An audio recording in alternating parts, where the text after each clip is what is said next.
Hello friends, कैसे हैं आप सब। आशा करता हूँ आप अच्छे से ट्रेडिंग कर रहे होंगे। दोस्तों, मैं फ्राइडे वाला चार्ट नहीं डाल पाया था कुछ कारणों से, और आज सारा एनालिसिस करते हैं और आने वाली एक्सपायरी की तैयारी भी देखते हैं कि कैसे क्या करना चाहिए। आज शुरुआत करते हैं कि आज क्या हुआ, लेकिन आज उससे पहले एक छोटी सी नज़र हम पिछले वाले फ्राइडे की डाल लेते हैं कि फ्राइडे को हुआ क्या था। देखिए, थर्सडे को एक्सपायरी हुई थी और नीचे हुई थी, मार्केट गिरता जा रहा था, आपको याद हो तो। उसके बाद मार्केट ने एक गैप अप के साथ ओपनिंग करी। ठीक, उस गैप अप के साथ मार्केट धीरे धीरे धीरे धीरे एडजस्ट करने की कोशिश करता रहा और यूं कहें थोड़ा थोड़ा सिंक करता रहा जैसे जैसे आगे बढ़ते गए, क्योंकि नीचे से प्रॉफिट बुक करने वाले लोग थे। और बाद में उन्होंने अपनी पोजीशन काट के यहाँ पे मार्केट को स्टेबलाइज कर दिया और निफ्टी इस येलो जोन पे जाकर टिक गई। हमारा इस येलो जोन 368 के आसपास था, 369 68 के आसपास, और यहाँ से चीजें चलने लगी। तो यहीं पे आप देखें कि ये उस दिन का स्टार्टिंग पॉइंट था, ये हाई पॉइंट था, ये वो पॉइंट थे जहां जहां मार्केट ने थोड़ा सा सपोर्ट लिया और उसके बाद ये मार्केट यहाँ पे नीचे बंद हो गई। अगर आप इस चार्ट को देखोगे तो ये साफ पता चल रहा है, gap up with sideways and in the last profit booking. इसका मतलब क्या हुआ कि मार्केट में कुछ लोगों ने तो बाइंग की पोजीशन बना के खड़ी कर दी, उसके बाद धीरे धीरे लोग निकलते रहे और वो हटते गए। इससे पूरा अंदाजा ये लगता है कि कोई है जो मार्केट को ऊपर की तरफ अभी भी रखना में इंटरेस्टेड है और वो जानता था कि आखिर में ये सब होगा। अच्छा, अब आगे देखते हैं आज क्या हुआ। आज एक गैप अप ओपनिंग हुई और अगर आप देखें उस दिन के हाई के अब ओपनिंग हुई, एक बार नीचे आया मार्केट और वहां से चला गया। अब देखिए, जो प्रीवियस ट्रेडिंग डे था उसके हाई के भी ऊपर ओपनिंग, ठीक है, तो ये एक संकेत था। उसके बाद भी फर्स्ट कैंडल देखिए एक बार नीचे आई जरूर थी कि कितना स्ट्रांग बनी, जिससे पता चल जाता है कि बहुत बुल स्ट्रेंथ है मार्केट में।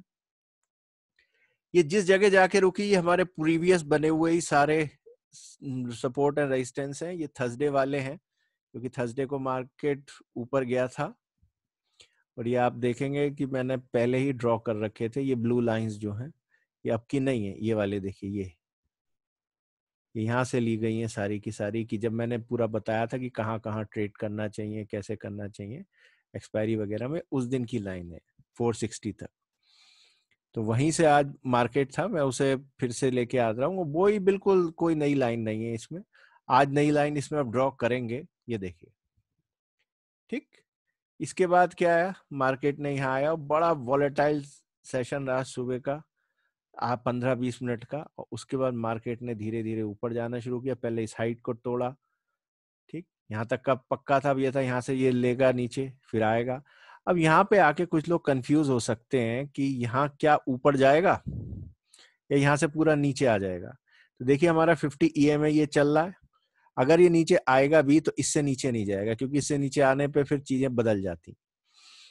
ठीक, तो अब आप देखते कि ये धीरे धीरे आ रहा है, तो यहाँ पे आप स्टॉप लॉस को मान के अपना कोई भी ऑप्शन को ट्रेड कर सकते थे, क्योंकि ये जो लेके आए होंगे ये पुट शॉर्ट करने वाले हैं। और अभी इस कैंडल के बाद से नहीं लग रहा मार्केट एकदम से ऊपर जाएगा, तो एक काउंटर ट्रेड ले सकते थे यहाँ पर, ठीक है। लेकिन वो बहुत रिस्की भी होता अपना, लेकिन आपको धीरे धीरे और कोई ऑप्शन नहीं होता, क्योंकि गैप अप के बाद आपके पास ऑप्शन क्या है, आप कुछ भी लेके रखिए वहीं पे घूमता रहता वो। और धीरे धीरे देखेंगे यहाँ से फिर बना, लेकिन क्या उसने आज के लो को तोड़ा? कभी नहीं तोड़ा, और यहाँ पे 50 EMA पे आके सपोर्ट ले लिया। यहाँ से जब ये ऊपर चलना शुरू हुआ और ये जो पूरा बॉक्स क्रिएट हुआ, अगर आप देखें ये टाइम है 11:30 बजे से लेके 12 बजे तक का, आधे घंटे का टाइम, ठीक। उसके बाद फर्स्ट कैंडल बनी आधे घंटे के से कम समय में, और यहाँ से मार्केट का दिशा पता लगनी शुरू हो गई थी कि यहाँ से के बाद अब मार्केट ऊपर की तरफ जाएगा। पिछले कुछ दिनों से भी आप देख रहे हैं, जब ये इस तरीके के यहाँ पे ईएमए के आसपास आता है फिर इसे कोई प्रोटेक्ट करने आ जाता है, तो यहाँ पे पुट बेचना या कॉल बाई करना थोड़ा फायदे का सौदा हो सकता था, ठीक। इसके बाद देखिए ये क्या हुआ, और यहाँ के बाद इसने जैसे ही इस हाई को काटा, इस कैंडल, ये वाली कैंडल बनी, इसका टाइम देख लीजिएगा दोस्तों, ये 12:15 के आसपास है। ठीक है, ये बहुत इंपॉर्टेंट है, इससे आपको बड़ी सारी चीजें पता चलेंगी। ये 12:30 12:15 बजे की कैंडल है। और इसके बाद देखिए इसमें पूरे ऊपर की तरफ जरकाया और एक नई टेरिटरी में आ गया। इसने जो प्रीवियस हाई था उसको भी काट दिया। ठीक, अब क्या करना चाहिए, ये फर्स्ट कैंडल है तो मैं यहाँ पे एक मार्क बना देता हूँ ताकि ये आगे मेरे काम करता रहे। उसके बाद मार्केट बार बार इस हाई को काटने की कोशिश करता रहा, लेकिन ऊपर स्टेबलाइज नहीं हो पाता। फिर देखिए इस पॉइंट से फिर नीचे की तरफ, फिर ऊपर की तरफ, और आखिर में इसने एक बहुत ऊपर कोशिश करी, ये है, तो मैं इसके टॉप पर एक लाइन बना देता हूँ। ठीक है, इन सब जगहों पे आप देखें ये मल्टीपल टॉप्स कनेक्टेड है, तो एक जोन यहाँ से ले सकते हैं। उसके बाद मार्केट फिर नीचे आया, 50 EMA पे सपोर्ट लेना चाहिए था, नहीं हुआ, लेकिन मार्केट फिर ऊपर की तरफ बंद ही हुआ। अब इस मार्केट के बाद आगे आपके पास क्या बचता है? ठीक है, यहाँ पे चार्ट बांधने के बाद हमने देखा था कि यहाँ ये है, ये ट्रेंड लाइन है दोस्तों, मैं आपको इसे कभी बता दूंगा। ट्रेंड लाइन ये कहाँ से आ रही है, रिसेंट हाइस की ट्रेंड लाइन है। ये ट्रेंड लाइन जरूर इसके पास जा रही है। ठीक है, ये 514 के आसपास की ट्रेंड लाइन है। और मार्केट में नीचे की तरफ ये है, मार्केट काफी ऊपर आ चुकी है इस दौरान से। अब यहाँ पे थोड़ा सा ध्यान देने की बात है, क्या है, क्योंकि एक ही झटके में मार्केट ने काफी सारी पुटों को कवर कर लिया है। और अब आगे क्या, आगे की तरफ आप देखेंगे, कल है मंगलवार, ट्यूसडे है, और थर्सडे को है एक्सपायरी। दोस्तों ट्यूसडे के डे में सारा का सारा पोजीशन बनती है, फाइनल पोजीशन। तो कल का डे बहुत इंपॉर्टेंट डे होगा कि ये पोजीशन क्या क्या बन सकती है। तो क्या क्या ऑप्शन हो सकते हैं, अगर ये ऊपर की तरफ को यहाँ पे आए तो इसके हाइट को काटने पर ही इसमें ऊपर ट्रेड बनेगा, जिसमें सबसे पहले रुकावट ये आएगी और उसके बाद 540 का आएगा। यानी फिलहाल ऐसा लगता है कि कल परसों में 520 से 540 के बीच में ऊपर की तरफ रेजिस्टेंस होगा। अगर ऊपर जाके यहाँ पे टच करके वापस नहीं लौटता, कुछ देर ठहर जाता है, तो इसका मतलब ये होगा 500 पे स्ट्रेडल बनने शुरू हो जाएंगे। ठीक, 11,500 के आसपास। और 11,500 के आसपास स्ट्रेडल का मतलब है मार्केट 400 तक जाएगी, निफ्टी नीचे की तरफ उसकी रेंज बन जाएगी, और ऊपर की तरफ और मान लीजिए 550 के आसपास, तो ये उसकी रेंज हो जाएगी। क्योंकि इतना ऊपर आने पे अब ऊपर की तरफ रिवार्ड थोड़ा कम हो जाएगा, तो जाहिर सी बात है मार्केट को यहाँ बहुत धीमे धीमे चलना पड़ेगा क्योंकि बहुत हाइट है। तो यहाँ पे आपको पोजीशन, अच्छा यहाँ पे आप नेकेड कुछ मत रखिएगा दोस्तों, बिना हेज के कुछ भी मत करिएगा, क्योंकि वॉलेटिलिटी बहुत ज्यादा होगी। लोग पूरे पूरे जो है इस अगस्त में बहुत लंबी लंबी पोजीशनें ले लेके आ रहे हैं, तो वो सारी ट्रेडिंग उनकी बनी हुई है। सारा बुल मार्केट चला है नीचे से ऊपर तक, तो बहुत लंबे होंगे। इसलिए आपने देखा होगा कि पिछली एक्सपायरी में एक बार उन्होंने अपनी पोजीशन हल्की कर दी थी, नीचे चले गए थे।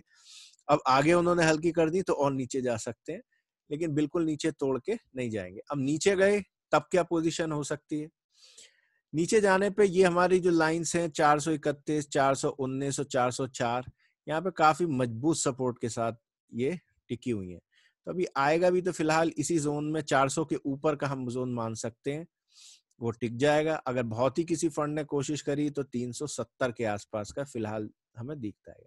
मुझे लगता है जैसे ये इस जोन के आसपास आएगा 400 से नीचे, फिर इसे सपोर्ट मिलना शुरू हो जाना चाहिए, क्योंकि अगर वो ऐसा नहीं करेंगे तो फिर मार्केट क्रैश करने लगेगा, नीचे की तरफ सिंक करने लगेगा, क्रैश तो नहीं, सिंक करने लगेगा। तो ये उसे प्रोटेक्ट करने के लिए फिर से यहाँ पे आएंगे। तो फिलहाल हमें ये लगता है कि 400 से ऊपर का जो है निफ्टी हो सकती है। ठीक, तो ये हमने रेंज बना ली, लेकिन आप जानते हैं कि इन रेंजों को पहले आप मार्केट कल को खुलने दें, उसी के बाद ट्रेड करें। दोस्तों आजकल मार्केट के पैटर्न में ये चेंज आ गया है, मार्केट या तो गैप अप गैप डाउन खुलती है और उसके बाद बहुत ज्यादा उस डायरेक्शन में करने के लिए कुछ नहीं होता, काफी समय बाद फिर एक मूव आती है और बस फिर मार्केट ठंडा पड़ जाता है और ज्यादातर साइडवेज है। इस समय स्टॉक्स स्पेसिफिक काम तो बहुत ही अच्छे चल रहे हैं, लेकिन इंडेक्स में आप देखोगे तो एक अलग तरीके की कहानी है। तो ये था निफ्टी की बात। अब जरा बैंक निफ्टी को और देखते हैं कि बैंक निफ्टी में क्या है। दोस्तों बैंक निफ्टी और बैंक्स आजकल लगातार मजबूत बने हुए हैं और ये ऊपर टिक के बिल्कुल एक अभी भी 50 EMA के ऊपर चल रहे हैं। यहां से अब इनके पास जाने के लिए ये जोन बनता है 23,000 का, और जैसे ही 23,000 बनेगा वहां पे स्ट्रेडल बनने लगेंगे या पुट स्प्रेड बनने लगेंगे। लेकिन ओवरऑल बैंकिंग की पोजीशन बहुत स्ट्रांग है। तो दोस्तों, निफ्टी के साथ साथ बैंक निफ्टी को जरूर आप देख लीजिएगा, क्योंकि बैंक निफ्टी एक बड़े ही अलग स्टेटर पे खड़ी हुई है इस समय। ऐसा क्यों है, जरा इसे और देख लेते हैं। ये HDFC है, और HDFC जो है आज भागा भी बहुत, उसके बाद इसमें सीधे सीधे सेलिंग भी बहुत आई। इस समय चूंकि मंथली एक्सपायरी है तो सारे फ्यूचर में भी शिफ्ट हो रहे होंगे, स्टॉक्स के भी बहुत सारे ऑप्शन चेंज हो रहे हैं, तो उन सब का भी बहुत ध्यान रखना पड़ेगा। इंडसइंड बैंक अभी भी ऊपर बना हुआ है और अभी भी इसमें थोड़ी सी रूफ बाकी है। बजाज फाइनेंस में एक खास चीज आ रही है दोस्तों। बजाज फाइनेंस ने आज अपने जिस टेरिटरी को तोड़ा है, ये वाली, ये इसका बहुत समय का रेजिस्टेंस जोन रहा है बेसिकली, ठीक है। और इस रेजिस्टेंस जोन के ऊपर जा रहा है। अब इसके पास एक फाइनल रेजिस्टेंस जोन है और है इसका, और अगर इसने एक ही झटके में, इसके लिए बहुत मुश्किल नहीं होता इस वाले स्टॉक के लिए, ये 3492 पे है, और कभी भी जो है ये जैसे ही 35-20 के ऊपर पहुंच गया, 15-20 रुपए, अगर वहां से रिवर्सल नहीं आया तो ये फिर बहुत एक नए ब्रेकआउट टाइप के रिवर्सल जोन में पहुंच जाएगा, जहां से इसके लिए फिर ऊपर की लिमिट बहुत ज्यादा खुल जाएगी। तो एक तो बजाज फाइनेंस आपका इंडिकेटर हो सकता है जो निफ्टी को हो, तो एक तो इसे देखिएगा, है ना। दूसरा, एक्सिस बैंक थोड़ा वीक जरूर चला है और अभी उस हिसाब से नहीं चल पा रहा, लेकिन इसमें भी अब ऊपर की तरफ रूम है।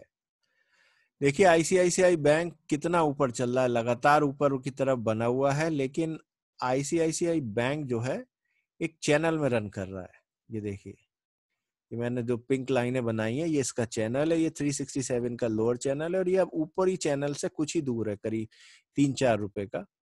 तो अगर ये भी इस चैनल को तोड़ के नए जोन में जाता है, जो वहां पे आने पे एक ना एक बार बिकवाली जरूर आएगी दोस्तों, एकदम से उसे नहीं जाएगा। और उसके बाद इसमें अगर मूव बनी और बिल्कुल ही बाहर निकल गया, तब ये बहुत ही तेजी से और ऊपर चला जाएगा। कोटक बैंक कुछ देखने लायक है और इसको देखना चाहिए। देखिए, कोटक बैंक सीधा ऊपर खुला, उसके बाद बुलिश मोड पे ही चल रहा है। अगर आप इसे लार्ज टाइम फ्रेम पे देखेंगे कोटक बैंक को, तो ये काफी कंसोलिडेट कर रहा है, और जिस समय इसने इस कंसोलिडेशन को तोड़ के ऊपर जाने की 1400 से ऊपर की चाल शुरू करी दोस्तों, इसमें बहुत 1470 तक का आराम से स्कोप है, ठीक है। तो इसमें काफी बड़ा ऊपर की तरफ स्पेस खुला हुआ है, क्योंकि बैंक निफ्टी हमेशा लैगिंग पड़ी रही है इस पूरे मूवमेंट में। निफ्टी बहुत आगे निकल गई रिलायंस और स्टॉक की वजह से, लेकिन बैंक निफ्टी अभी उस स्तर पे आसपास भी नहीं पहुंच पाई है जहां होना चाहिए था इसे। आइडियल बैंक निफ्टी का स्तर तो इस समय 28,000-29,000 के आसपास था, लेकिन ये अभी नहीं है। लेकिन कोटक बैंक ये कारनामा कर सकता है। इन्फी वगैरह वही है, तो इसको हम कोई डिस्कस नहीं करते। फिलहाल रिलायंस के लिए भी एक चीज है, अब रिलायंस कहीं ना कहीं एक मोड़ पे पहुंच गया है, जहां लगता है मुझे कि इसमें जो है कंसोलिडेशन जितना होना था, प्रॉफिट बुकिंग जितनी होनी थी, वो सब हो चुकी है। अब रिलायंस को मेक और ब्रेक में जाना पड़ेगा। अगर ये इससे नीचे की तरफ रहता है, टूट जाता है, तब फिर इसे बहुत दिक्कत भी आ सकती है। हालांकि नीचे का रूम भी इसका काफी दूर निकाल लिया है, 2070 पे है, तो इतनी आसानी से जो है यहाँ नहीं पहुंचेगा 30 रुपए में। और ऊपर की तरफ अभी है ये रेजिस्टेंस है इसमें, तो रिलायंस अगर भागा तो निफ्टी को तो फिर ये 600-700 भी ले जाएगा। लेकिन ये देखना पड़ेगा कि इसमें रिलायंस में आगे क्या कहानी होती है। तो दोस्तों, रिलायंस आई और कोटक बैंक और बजाज फाइनेंस, इन तीनों पे आप निगाह रखिएगा। TCS की स्थिति भी वैसे ही है, तो मैं इसको डिस्कस नहीं कर रहा हूँ। एसबीआई में आज एक बहुत अच्छे मूवमेंट्स हैं, आप देख रहे हो। ये PSU बैंक होते हुए भी इसमें अच्छे हैं। हो सकता है कोई अंदर खाने बात चल रही हो कि इसमें कुछ रिफॉर्म कराए जाएं, चीजें कराए जाएं, क्योंकि आने वाले टाइम में मॉरिटोरियम भी खत्म होगा सितंबर में, EMI जमा होनी शुरू हो जाएंगी, है ना। तो उससे बैंकों की आमदनी बढ़ने की उम्मीद है, तो हो सकता है ये इसको उस कारण से ऊपर जाने लगे हों। HDFC बैंक आज थोड़ा सा स्लो रहा, इसमें हल्की सी प्रॉफिट बुकिंग आई, क्योंकि बहुत तगड़े से लेके चल रहा था। तो अब इसमें आगे आपको देखना पड़ेगा कि एचडीएफसी में ऊपर की तरफ मूवमेंट क्या बनता है। दोस्तों खुलने के बाद इन 3-4 बैंकों को जरूर देखिएगा कि ये क्या है, इनकी ओवरऑल पोजीशन क्या है, और उस हिसाब से अपने को ट्रेड करना चाहिए। आज हम कुछ और चीजों को भी देखेंगे दोस्तों, और उसको देख के हम आगे का अंदाजा लगाने की कोशिश करते हैं कि आगे क्या होगा। ये देखिए दोस्तों, आज मैं आपको जो चीज दिखाने जा रहा हूं वो है कॉल और पुट 11,500 पे क्या चेंज आया। मैंने आपसे उस समय कहा था आप 12:15 का टाइम ध्यान रखिएगा। वो इस रीजन से कहा था क्योंकि मैंने यहाँ देखा था सडनली यहाँ पे पोजीशन चेंज हो गई थी, यानी कि यहाँ पे पुट राइटिंग बहुत ज्यादा शुरू हो गई और कॉल राइटिंग का चेंज हो गई। आप देखोगे आज सुबह सुबह के फर्स्ट हाफ में 500 की केवल कॉलें बिक रही थी, ठीक है। यानी राइटर्स जो थे 500 बेच रहे थे, पुटों में भी बेचा लेकिन उतनी क्वांटिटी में नहीं, यानी रेशो चेंज था। अगर 3 कॉल बेची तब 2 पुट बेची होगी या 1 पुट बेची होगी, उस हिसाब से रखा। लेकिन सडनली 12:30 के आसपास, 12:15 के आसपास देखिए सडनली ओपन इंटरेस्ट घट जाता है कॉल साइड में और पुटों में बढ़ जाता है। दोस्तों इस तरीके के चेंज बिल्कुल आपको क्लियर कट बता देते हैं कि अब यहाँ से मामला बहुत अलग होने जा रहा है, और इनके हटते ही, कॉलों के हटते एक रेजिस्टेंस हट जाता है, और आपने उसके बाद देखा ही कि निफ्टी ने ऊपर ही ऊपर पोजीशनें बना ली। कितनी इसने देखिए यहाँ पूरी की पूरी पुटों को बेचा है, लास्ट में जाके पुट कवर हुई है, लेकिन कॉलों का जो ओपन इंटरेस्ट गिर गया था उसमें फिर राइटिंग कोई बहुत ज्यादा नहीं हुई, अभी भी यहीं पे। यानी कि पुट में तो जो है ओपन इंटरेस्ट बढ़ने के बाद थोड़ा घटा, लेकिन कॉल में कोई चेंज नहीं आया, जितना था एक झटके के साथ वो खत्म हुआ और वो नीचे की तरफ, यानी ऊपर की तरफ रेजिस्टेंस खत्म हो गया, नीचे की तरफ अब बचा हुआ है। तो अगर निफ्टी इतनी आसानी से अब नीचे नहीं आने को राजी होगी अनटिल अनलेस इसे फोर्स ना किया जाए, और ये एक पॉइंट ये ध्यान रखने का है कि आप इसको ध्यान दें कि इसमें क्या हो रहा था, ठीक है। अब जरा दूसरी चीज को देखते हैं, मैं इसको दिखाता हूं आपको मल्टी स्ट्राइक प्राइस में।